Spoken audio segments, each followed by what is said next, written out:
I think what China's caught in is this race between collapse and technological supremacy. And I think collapse will win in the end. I mean, you have multiple issues going on where you have a kind of a horrific demographic picture. 1, 2, 3, 4. Hey there. Welcome to the New Rules with Alan Pence, where we help you navigate today's chaos with precision. Your host, Alan Pence, has 25 years of experience working in business and government, and he knows how the old rules have fallen apart. Each episode, we'll explore how to thrive in this new landscape by mastering the new rules while everyone else is still figuring them out. Let's dive in. All right, we are back with Tanya, and let's go to our topic. Yeah, so you're ready for Hunger Games. Let's talk about it. So I was continuing my analogies to bad movies. I like it. Yeah, talking about how post-election I've been thinking a little bit about I think the trends that I'm talking about have existed and were going to manifest themselves over time, no matter what, even with the Harris administration. But I do think Trump will probably speed them up, and his willingness to be the bull in the china shop and break things, and confront and maximize demands will lead to what I think is an inevitable final sort of breakdown in the system that we've been running for, really since toward the end of the Cold War. And I guess, like going back, sort of a theme of the pod is during the Cold War, the U.S. Built an alliance system and an economic system based on it as first, really, it is the economic engine of the world post-World War II, where we were 50% of world GDP and producing most of the goods. Then that gradually started shifting over the decades until you got to maybe the late 60s, early 70s, where the trade balance started to shift, where the U.S. was importing more as we grew as more consumer society versus production. But then at the same time, our share of GDP, relative share, we were getting richer overall, still the richest country, but our relative share was going down kind of inevitably. I don't think there was anything wrong with that. That just meant other people were doing better. But the system we constructed didn't adjust. So we had constructed the system with the dollar at the center and everybody uses it for world trade. And because everyone demands dollars, that pushes up the value. I think when people want something with, more demands, the dollar goes up. And as a result, we had to continue to supply dollars, which is why we run deficits. So without deficit assets, there's no reserves for people to buy, right? If you don't run deficits. It's one of the problems with the EU. The euro can't be a full-on reserve currency. It's a partial reserve currency, but they just don't issue enough debt. To some extent, France does it, but really what they need is Germany to do it if they wanted that, which they don't. So the US kind of did that, and now our percentage of GDP has continued to shrink. Yet we still supply 60+% of reserve currency assets. And as that happens, it's become an increasing burden on the United States. And so in part 2 of this, I'm going to talk about how to resolve that and how the US can approach that. But the reality is we are now at a point where we're starting to break that system. The system just doesn't work anymore because our deficits have to keep going up and up and up. We can't sustain almost any manufacturing capacity in the United States because the dollar is so high. And now the U.S. share of, really we're the least trade exposed country in the world at this point. I mean, not the Are we? But of developed, of the developed economies, maybe North Korea has less trade, but yeah, like as a share of GDP, we trade very little with the rest of the world. Our exports are minimal, at least on the good side. The U.S. tends to export services like Google and Apple and stuff like that, right? Mm-hmm. But we don't export a ton of goods, manufactured goods anymore, and particularly as a percentage of our economy. And our exports are high, but we still produce a lot of stuff internally for ourselves. Plus, we're also, I think the big shift in that too even though some on the good side, we import more because of U.S. energy independence and fracking. We don't import oil or gas anymore, right? So that was a big factor back in the early 2000s. And since the fracking revolution, U.S. is now a net exporter, not an importer. So that's made a big change. So as, I see the U.S. kind of getting to the end of this system where we allowed other countries to use us as a consumer base to build their own economies. And as our share of GDP has shrank, and quite frankly, our exposure on the export side, like we don't export that much, as that shrank, the U.S. now has nothing to gain from the system. And we have very little to lose from correcting it. So I think with the big factor that happened was that China came in and sort of they took a situation that wasn't great, and we were able to maybe curb the worst aspects of. So like back in the 80s, when Japan was really the main export leader, we forced them in a thing called the Plaza Accords in the 80s to appreciate the yen versus the dollar so that we became more competitive. We bullied them into that. Right? So, and because they're under our defense umbrella and are completely dependent on the U.S. economy, they had to comply, right? Mm. And that led to the bubble in Japan. And then when that popped, now we've had 3 decades of decreasing Japanese competitiveness. And they call it the lost decade, and it could really be the lost couple decades for them. So really soon after that, we let China into the WTO, and then they became Japan on steroids. And I think, I was saying, from the perspective, like we can't do a Plaza Accords with China, nor do I think they can adjust their economy very easily. I think the big problem for China is in order for them to adjust, they really need to start producing things that their own people want to buy. And will they do that? Yeah, I think that in order to do that, you would have to have massive labor transfer. So all these state-owned enterprises and others that were built to overproduce and then export that overproduction, so you see that with like BYD and all these other companies that they would have to lay off workers, and those workers would then have to go work for new kinds of companies that produce goods that people in China want to buy. Now, it's not that they don't buy EVs. It's just they're not going to buy the number of EVs that are being produced, right? So all that overproduction, instead of just trying to dump it on the world market, increasingly what China needs to do is move those people into healthcare services, and they have to become psychologists, and they have to become all the things that we have, go into working on things like Google and Microsoft and the service kind of sector transition that we did in the United States. But China had no social safety, Alan. So how are we going to move them into, not me, but how would that work? So they're not going to do it. So there's no way they can do it. First of all, they have no social safety net, and they're already incredibly indebted, more so than the United States. So they don't, although I think they're going to need to run some increase deficits to stimulate the economy at some point. They really have a debt burden already starting out that's colossal. Yeah. And most of that's been pushed off into the local governments, into these local government funding institutions that are quasi-private. So they don't show up on the books, but they're there, right? So it's all there. So already they're coming at a point where they're at high deficits. So, expanding the social safety net and running big deficits is a limited ability for them.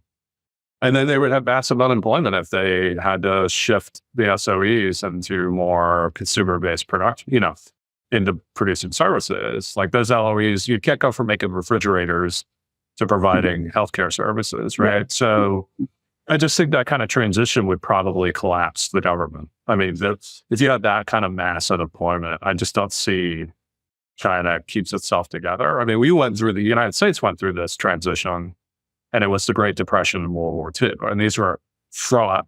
We had 25+% unemployment, right? I mean, I just don't see China being able to survive that, right? The U.S. is much more resilient in that sense, even with our fractious politics. So that fractious politics helps. So basically with that table set, I was like, all right, what's going to happen with all these different players in the world? And it's kind of be a two-part thing. So the first part is kind of reviewing where everybody is. And then the second part is like, is the US going to go it alone and kind of do the America first? It's just our way or the highway, which many people think we're going to do. I think probably we'll do a version. Or are we going to lead a group to reform the trading system with China on the outs, right? And I think we'll probably end up doing some version of that in between those two versions. So I'll talk a little bit about that next week. But just like looking at who the players are, like the table set, if you start and kind of use the Hunger Games, all the competitors coming to fight the Hunger Games. And the US is really like the hero of the story here. So I'm American too, right? We're Americans, so of course I feel like that. But, we're district, whatever Cadence was from. I should District 9, I can't remember, but No. it was District 1? No, I don't remember. Yeah, I'll have to look it up. But so we're that, and I guess like Canada and Mexico, or that lame guy that she had with her who gets killed at some point, Peter, or whatever his name was. Yeah. He's kind of like vanilla, and he just gets killed off, so no one really cares. So that's probably Canada and Mexico for this. But, I think we're playing the best hand here. Like we've got, like as I reviewed, like still the largest economy, largest military. We're probably the only military power that can project power in every corner of the globe. We also, technological leadership is there, although I think it's being challenged by China. But if you look at AI in particular, I mean, the US is leaps and bounds ahead. But if you look at advanced manufacturing, I'd say maybe we're not. So that's the big weakness, I think. Yeah. But, we've got a resilient political system. Look, people criticize us and say, oh, look at the polarization. But like we are fighting the big fights and we're resolving the issues to some extent, right? Other countries like Japan has democracy, but they don't actually fight about the main issues. They do everything by consensus. Or you have China, which is completely authoritarian, so they can't make these adjustments, right? There's no fight. Yeah, right. So I think the fight is good. And I think you're going to see more of it in different countries, right? Which is a good thing. And the US, talked about energy independence, our low trade, exposure. We have the ability, again, maybe in the short term, we're going to crack down on immigration, but hopefully, I think we saw in the first Trump administration, 2 years into the crackdown, immigration was now popular again, right? So I think we're going to see a reaction against those policies. And, what I'd like to see is an expanded, more merit-based, high-skill immigration policy, but very open to bringing in people. And in the United States, immigrants integrate much more effectively in the society than almost any other place. I mean, really, it's the Anglophone countries, UK, Australia, us, Canada, where that works. If you're a top researcher, an African or some other university, do you want to go live in Beijing or do you want to live in Palo Alto? I mean, I don't think it's much of a contest. So I think that those are really the strengths of the United States. And plus we have this legacy alliance network that we can pick up and use or discard or whatever, but we have options, right? So I think, I wouldn't want to play any other hand but the United States' hand. But if you go, so shift over to your neck of the woods. Right. Yeah, despite Spain's growth, right? I think the EU is probably the player playing one of the worst hands. And next to China, probably. And I think this is the result of the sort of half-pregnant version of the EU, right? Where it's sort of a union, but it's not. And not really. Right. So what would really work is if Germany turned into the US and they started running big deficits and then allowed all the other countries to export, all the other EU countries to build up their manufacturing bases and export, particularly the newer Eastern European countries. To some extent that happened, but Germany is really the economic driver. So to get innovation and dynamism going in the EU, you've got to have Germany take the leadership. You just froze, but yeah, you're cool. So yeah, to get dynamism going in the EU, you really have to have Germany run deficits, and they are the economic engine. They've got to become the US, and then you need to integrate all these things. In addition to free trade, you need a consolidated debt market.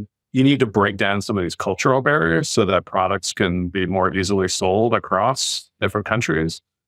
There isn't a tremendous amount of labor mobility in the EU because of the language and cultural barriers.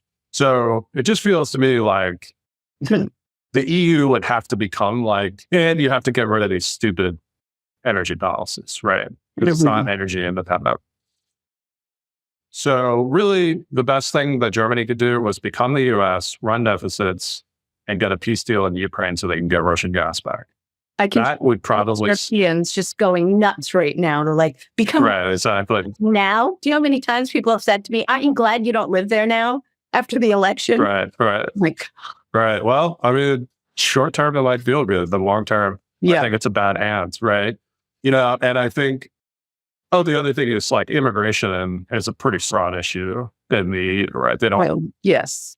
Yeah. People probably don't love Spanish immigrants, or Spanish immigrants probably don't love German immigrants, much less like people from other parts of the world, right? So I see this as like a recipe for disaster. I mean, initially I thought that Germany and Europe could kind of play Russia or play China and the US off each other.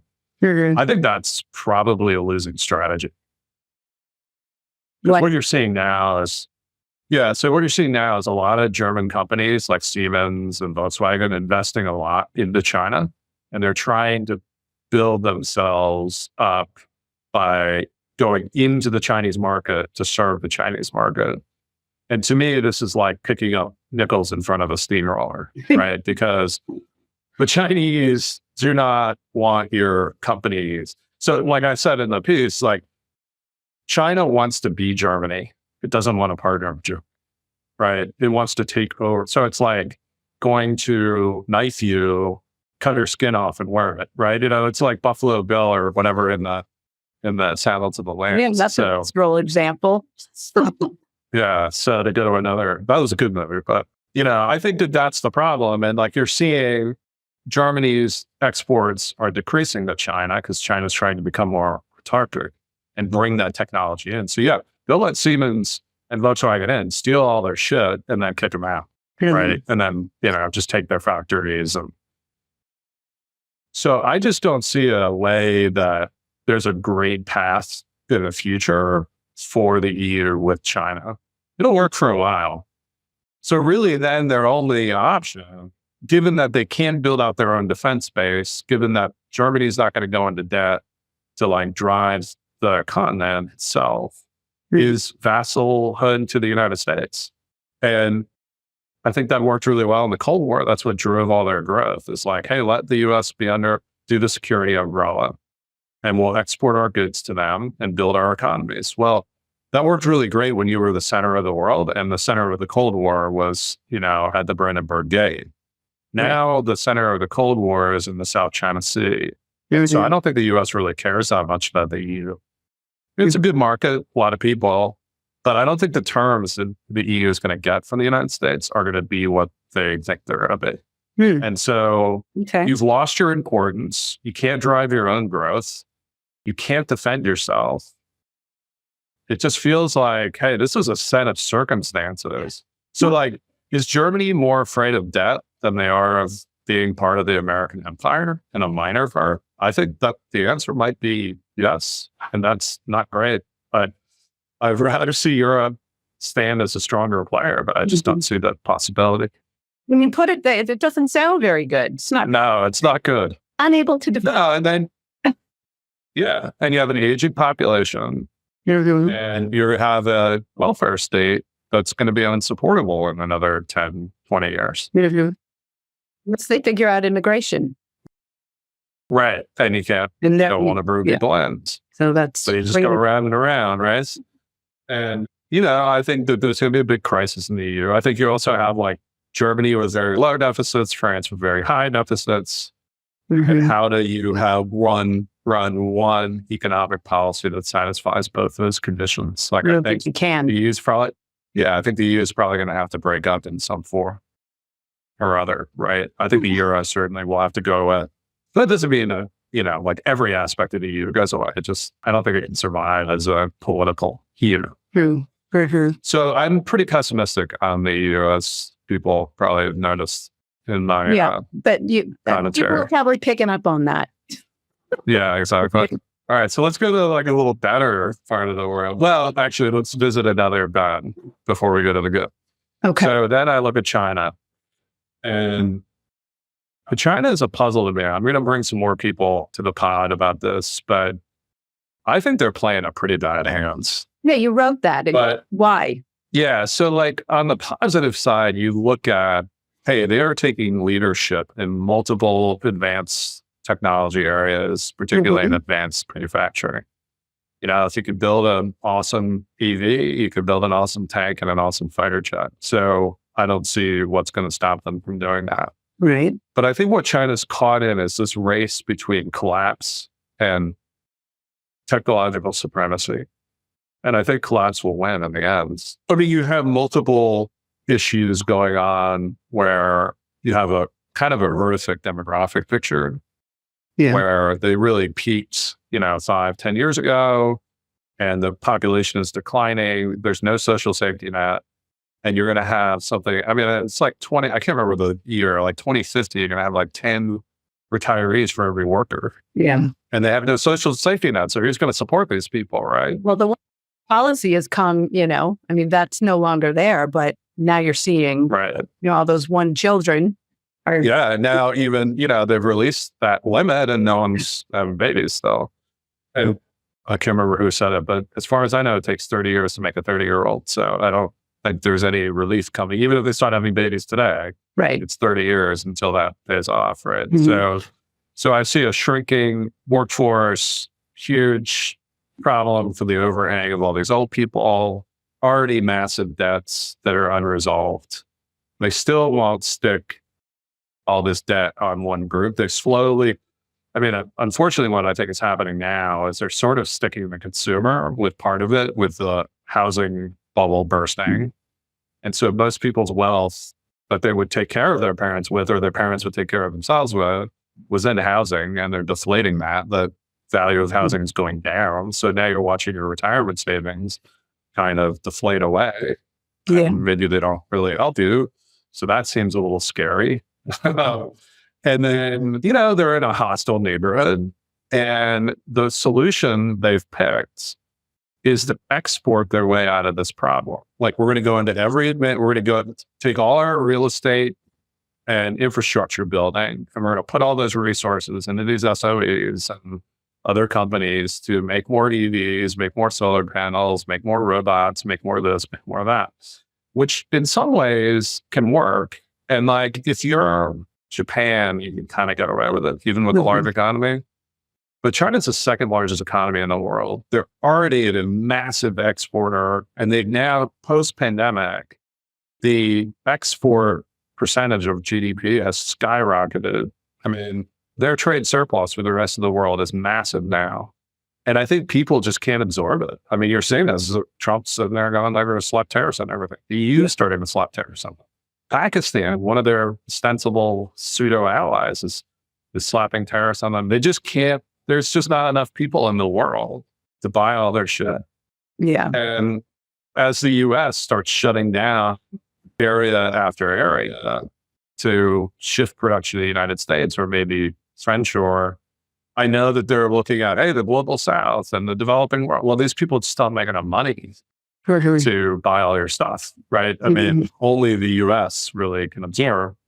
And now we've hit max capacity. I don't think there's any way. So I just don't see how that strategy works. Okay. Like, in the end, they're going to massively they're already doing it. They're massively overproducing, and there's not going to be enough people to buy their stuff. So it strikes me that you hit this crisis point at some point where you're going to have mass unemployment. And you're going to have all these people retiring and a huge debt burden. Feels like the whole thing is like teetering. Nobody to take care of them either. Right. So then I worry that that's the point of maximum danger, though, because they're still big, right? They still got a ton of people. They still produce a lot of stuff.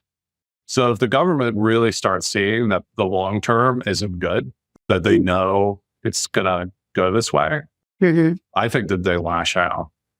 I think there's probably a war that comes from that. So what timeline you're thinking? Yeah, I mean, it's really hard to predict. People have been predicting the collapse of China for years, 15 years. Right. So yeah. So I don't think it's imminent. I think we're still in the adjustment phase where people are just figuring out what China's doing. And I don't think the prospects for the Trump administration going full bore, I can't predict what they're going to do. But I see Trump probably cutting some kind of deal with Xi where he agrees to move some production to the United States, like so BYD builds a factory in Tennessee or Texas or whatever. But I don't see that long term, they're not going to follow up on that deal, right? So they might build a couple things, but they need the jobs there. And they are not going to put industrial plant in the United States if they can avoid it, right? Because we just seize it and we'll steal their technology like they did to us, right? So I see them cutting a deal and then not really following through on it. And then it's after that the real, now maybe Trump goes hardcore and tries to break right now without doing a deal. But my guess is he kind of does a version of what he did in the first term and cuts a deal that the Chinese don't fall through. And so I don't know, what is that, 10 years down the line? Something like that? Yeah. 5, 10 years. Nobody knows. It's really hard to say. It's like, at what point does Xi see clearly enough? Like that that I think at this point, they still think they can win. And there comes a point at which you realize it's not going to happen. And I don't know, how long does it take like a dictator who doesn't listen to anybody to figure that out? I can't tell you. But I certainly think within the next 15 years, there's going to be some massive break. And it could come sooner based on actions, that we take. You talked about, a few weeks ago, we talked about, China sees itself as just recouping its rightful place of glory and world dominance. So this isn't going to be something that's going to happen soon or easily. Right. Yeah, they're not going to give up easily. I can't imagine thinking, I'm just going to fold. Cool. So let's move on to like a happier set of countries. So like the tigers, how about the Asian tigers, India? Let's talk about some other, Let's do India. So I think India is playing really good cards. Okay. And India is probably the one country that can play the US and China off each other. So in contrast to the EU, where they're no longer at the center of the stage, I think India is right at the center of the stage. And the US needs India as a balance against China. And it's a massive market as well. I think it already is the largest population in the world. It certainly has demographic challenges coming, but not as severe or soon as China's. And while, Indian power is limited, it does exercise a certain amount in the region.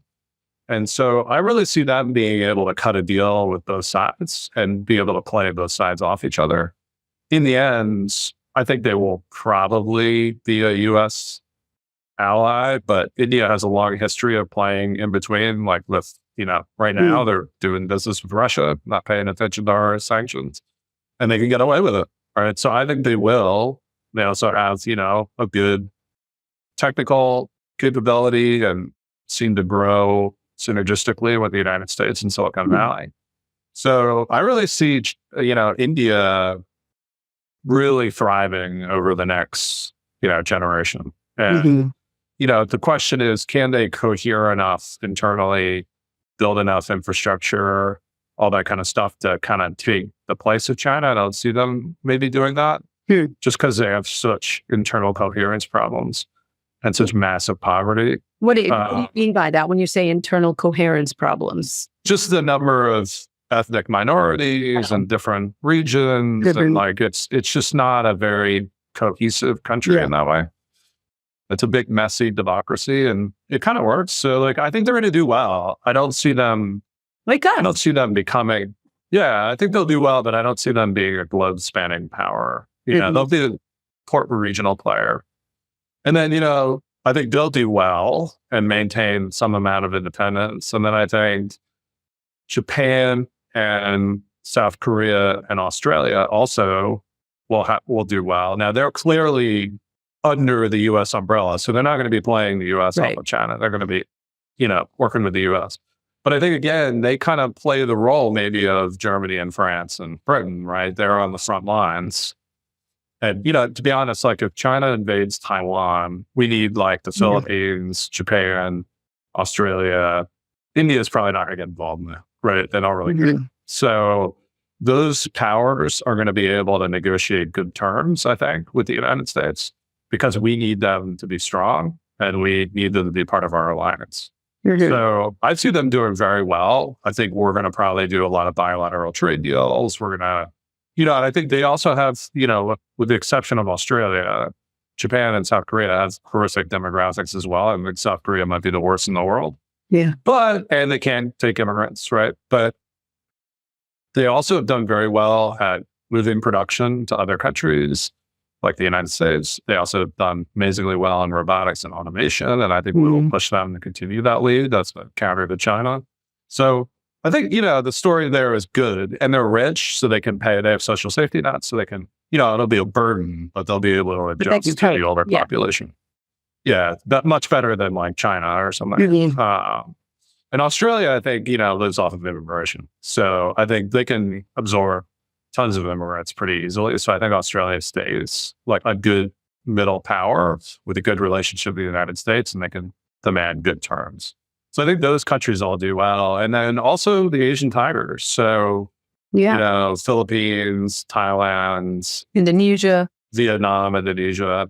And these guys are going to try, I think what they're going to try to do is what India is doing, try to play the U.S. off of China, but I don't think it's going to work in the long run. I think they'll get some benefit out of that for a while, particularly at the low end of the manufacturing spectrum. There's a lot of Chinese companies moving into Vietnam to get around U.S. sanctions, and just in general, they have cheaper labor. So I think they'll, I don't think she's sitting there going, hey, we got to maintain a lead in textile manufacturing, right? He doesn't care about that. So they'll let them do that and maybe even export to China because it's the low end stuff. Sort of what we did in the beginning. Like China wasn't a threat. They were just making all the cheap crap that didn't make sense to make here. But as soon as those countries try to climb sophistication ladder, China's going to slam that door. And I think the other aspect of that is the U.S. increasingly is going to be looking at their supply chains and monitoring them. So maybe we'll probably, they probably shut down, like if you produce a bunch of stuff with Uyghur slave labor, we're not letting it through. But as soon as, again, so like textiles, it might not matter quite as much to us.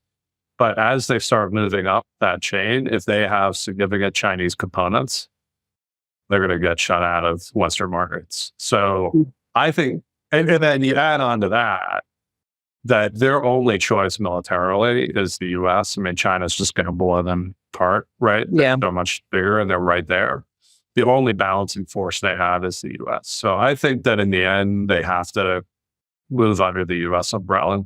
But I think they got some flexibility until it really, hits, and they're going to do well at that time. And when they move under the U.S. umbrella, I think we'll give them relatively good terms, just like we do with Japan and South Korea.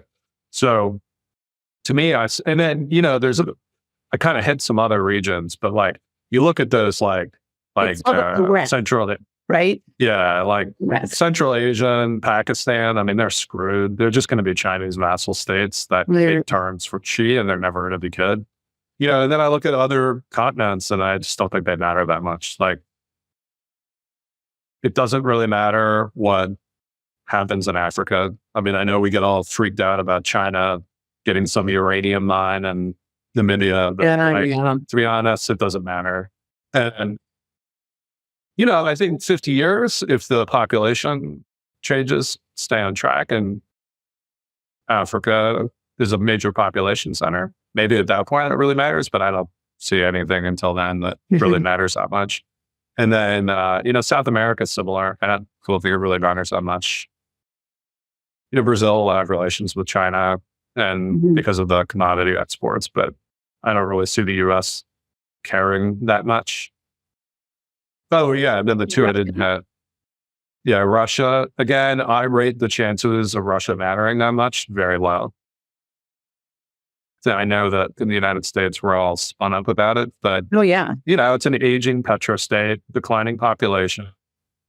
They have nuclear weapons and they have a lot of resources. So yes, they will matter to some extent, but I don't think the Chinese care that much about them. And I think eventually, once the Ukraine thing gets resolved, they probably reintegrate supplying gas and stuff to the European Union as they slowly die off. So, I don't see it's like, there's some danger there, but I don't think we need to spend a long clock cycles on Russia. So Tennell, explain again, or why wouldn't the Chinese think that Russia matters? I know you've talked about this. Just because they don't have it. I think they think they matter in the sense of like, hey, we want your gas and your natural resources, just like Brazil matters.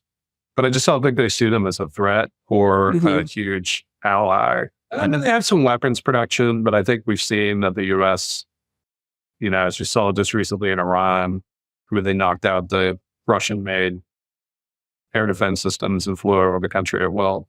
So I don't really see the Chinese like super depending on the Russians for military supplies. Maybe, I'm not a military expert, so maybe I'm off a little bit. But, just like you're going to have within the next generation, there's going to be 30, 40 generations left of like this vast territory. Right. I just don't see the economy sucks. And, it just doesn't seem like a real viable player going forward. I think it's probably punching its last punches here. The only danger is, collapse in nuclear weapons. Yeah, right now they still have some power, but I think it's declining by the day, right?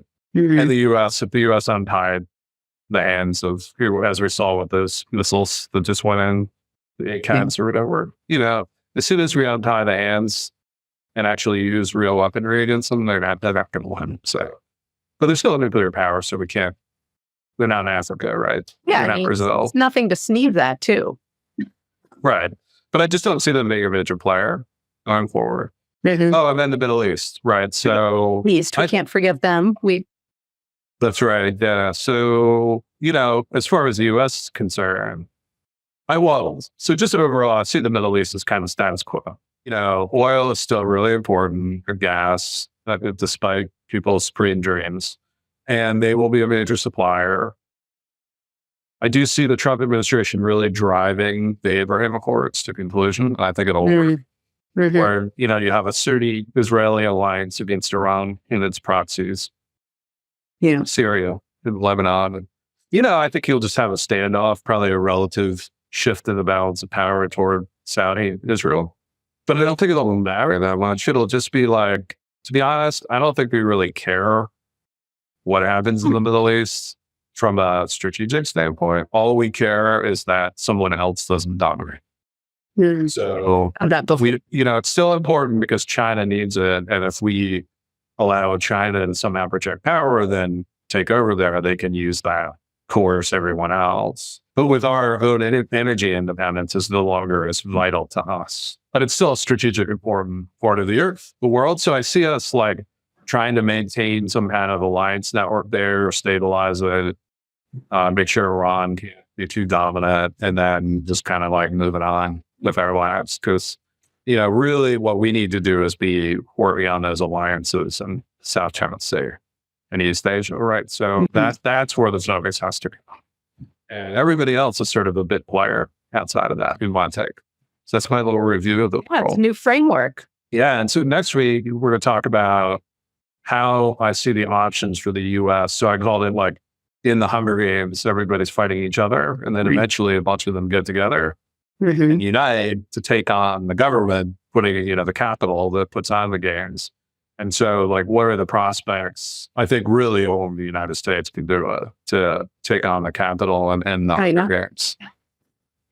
I think China could, and if it's changing to a different country, but it's not going to. So we'll go into depth about that, and I'll talk about some of the options for the Trump administration and subsequent successor administrations. And that's it for this week. Yeah, I mean, that was great. That was pretty succinct. Yeah, we just, we checked off the world. Just like literally every part of the world, like boom, done. I have a lot of listeners in Moldova, so I wonder how they'll react to that. In Moldova, Like really? pessimism, admiration. Yeah, for some bizarre reason. You get these like reports from, it's mostly from Spotify, but there's some weird countries. Like, I had some Belgian listeners last week said, What is many it? people love me talking crap about the Germans. Yeah, that's Yeah. it was around the world. I know. I gotta go incognito to if I go to Berlin again. So Yeah, you might. it's only my love of the Germans. They're my people. So No, of course. German Of course. heritage. So You have a cultural affinity. yes. Yeah. Cool. All right. Until next week. All right. Good to talk to you. Enjoy your turkey. Thanks. You've been listening to The New Rules with Alan Pence. For more insights on mastering the new game, follow at @apence, that's APENTZ, on X, and make sure to subscribe to the podcast so you don't miss a single episode. Thanks for tuning in, and remember, in today's world, you don't follow the rules, you write them.